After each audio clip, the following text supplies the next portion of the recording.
Our next guest is a Michigan-based journalist and author who has written on mental health, autism, childcare. She's penned a lot. And now she's penned a new children's book, a picture book that aims to help kids explore nature while maybe having a little bit of fun. Estelle Slootmaker is her name, and she is here on the couch along with the book's illustrator, Eddie Krulowitz. Good morning to both of you. Thank you for being here. Thank you for having us. I'm excited. I love a new picture book for the kids. Estelle, what is this book all about? I love the name, Places Where the Sun Don't Shine. That sounds like it might be a little naughty. What are we getting into here, Estelle? Well, Little Mouse had a grouchy neighbor, and every now and then the neighbor would use this phrase, and he wasn't sure what it meant, and he started thinking, well, where are the places that the sun don't shine? Mm-hmm. And he thought of quite a few of them, and many were very interesting. Okay. Some he found right in the house, and some he found out in nature, and he got to learn a little bit about some animal friends. All right.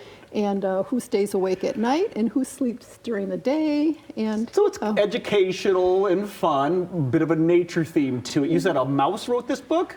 Well, he was my muse. It wouldn't be this mouse, would it? He was the inspiration. Yeah. Oh, there he is. He came to the interview. We didn't know he was. We didn't know you had show up invited at the him. interview. He's hiding in my pocket. Tell me about this little guy. Well, that's Little Mouse, and he's the inspiration. He is the inspiration. He's the narrator. Okay. Does he have a name? Little Mouse. Little Mouse. That's good. That's good because kids are always going to put their own name on there. Let's talk about these illustrations, Eddie. How did you know Estelle? How does this relationship start? We met in Chicago back in 1978. So you've known her a bit. I played in a band. Okay. You know, and to make a long story short, we kind of lost track of each other. We had different lives and kids, and we reconnected about 35 years later. I'm in Indiana, she's in Wyoming, and so I moved up here, and we got married. First off, smart choice moving to Michigan from Indiana. Congratulations on that. I agree. and on your nuptials as well. It's a wedding. It's a couple book. I didn't realize. So when it comes to the printing of the book, we're seeing a lot of these. Is this self-published? So this is what we're getting so many authors now who have found the means. Talk about that process. What was it like publishing your first book? Or maybe not your first, this book.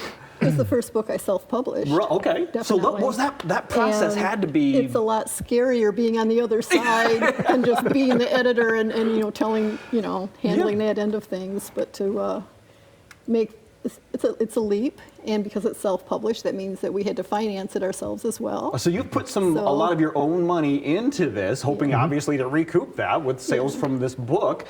When it comes to the illustrations, are the ink, or what's your medium? Colored pencil and pastel chalk. Okay. A lot of the background was like blended with the pastel chalk, but the drawings themselves were mostly colored pencil. Colored pencil, and it tells the story. Now, I have to ask this one question, Estelle. I feel like it's just, I have to. Are we going to talk about that one place where the sun doesn't shine? We're not talking. Well, you'll have to buy the book and find out. You wouldn't put that in a picture kid's book, would you? It's dark. If you want to get this is what I'm picturing is nighttime reading for your kids, right? Mm-hmm. This is exactly a really, really good book. Yeah. Maybe on a nature hike too, it could be fun as well. Where can we get it, I suppose, is the next question. Where can we get this book? Well, you can order it on my website, constellations.biz. Okay. We're also selling it at the Stray Cafe in Wyoming. Love that near place. Division and 44th yes, Street. Familiar with the Stray Cafe. And, we're getting those there probably Wednesday this week. So All right. they're not quite there yet. We'll be doing a little book sale with the Grand Rapids Poetry Collective when they do an art prize opening on September 18th. So you're going to make the little appearances here and there with the book. Mm-hmm. And then I am talking to a couple other local bookstores, hoping those work out, and then we might try to expand a little bit more into Michigan. Well, here's a great opportunity for you to pitch your book to those bookstores. What would you want someone that reads this book to walk away from? What do you want them to walk away with? I want them to have a laugh with their kids. There it is. And think a little bit more about their animal friends out there and care a little bit more about them. It's but simple as that. mostly have a nice laugh, and literacy is dear to my children's heart. literacy, of course, is a huge thing. But if you wanted to break it down to the elevator pitch, here it is. You want to have a good laugh with your kids? You want to have a good picture book? Get them into reading? This could be the one that does it, and it's all happening where the sun don't shine. You want to get those books. Thank you so much for the time this morning. Thank you.